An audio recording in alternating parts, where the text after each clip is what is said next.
ನೀನು ನಿಮ್ಮಪ್ಪನ ತಲೆ ಮೇಲೆ ಶತ್ರು ತರ ಕತ್ತಿ ಮಸಿಟ್ಟಿದ್ರು ಆ ಶತ್ರುಗೂ ಒಳ್ಳೇದಾಗ್ಲಿ ಅನ್ನೋ ಹರಿಸೋ ಮಗುವಿನ ಮನಸ್ಸುಕೊಂಡ ಒಂದು. ಇಷ್ಟೆಲ್ಲ ನಿನಗೆ ಗೊತ್ತಿದ್ರೆ ಇಷ್ಟೊತ್ತಿಗೆ ಈ ಮನೆ ನಂದು ಗೋಕುಲ್ ತರ ಇರ್ತಿತ್ತು. ಸುಂದ್ರಿಗೆ ಅಮ್ಮನವ್ರ ಕಂಡ್ರಾಗಲ್ಲ, ಅಪ್ಪಂಗೆ ಮಗನ್ ಕಂಡ್ರಾಗಲ್ಲ, ತಾಯಿಗೆ ಗಂಡನ ಮೇಲೆ ನಂಬಿಕೆ ಇಲ್ಲ. ಇನ್ನು ನೀನು ಮನೆ ಹಿರಿಕಳು ಸಂಬಂಧಿಕರು ಕಂಡ್ರೆ ನಿನ್ಗಾಗಲ್ಲ, ಇನ್ನು ಈ ಮನೆ ನಂದ ಗೋಕುಲ ಹೇಗಾಗುತ್ತೆ?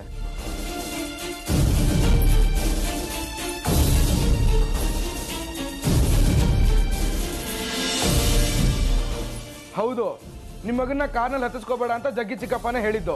ನನಗೂ ಒಪ್ಪಿಗೆ ಇದ್ದೆ ಬಿಟ್ಟೋದ್ವಿ. ನಿಮ್ಮ ಮಗನಿಗೆ ಕಾರಲ್ಲಿ ಅಷ್ಟೊಂದು ಸುತ್ತಾಡ್ಬೇಕು ಅಂತ ಆಸೆ ಇದ್ದಿದ್ರೆ ನಾವು ಬರೋವರೆಗೂ ಕಾದು ಮೊದಲನೇ ಬೋಣಿ ಅಂತ ದುಡ್ಡು ಕೊಟ್ಟು ಆರಾಮಾಗಿ ಸುತ್ತಾಡ್ಬೋದಿತ್ತಲ್ಲ. ಬರೋಷ್ಟಲ್ಲೇ ಮಾಯ ಆಗಿದ್ರಿ ತಾಯಿ ಮಗ ಇಬ್ರು. ನಿನ್ನ ಅಷ್ಟೊಂದು ಅವಮಾನ ಮಾಡಿದ್ರು ಯಾರಿಗಾದ್ರೂ ಮನಸ್ಸಾಗುತ್ತೆ ಇರೋದಕ್ಕೆ ಅಂತ ಜಾಗದಲ್ಲಿ.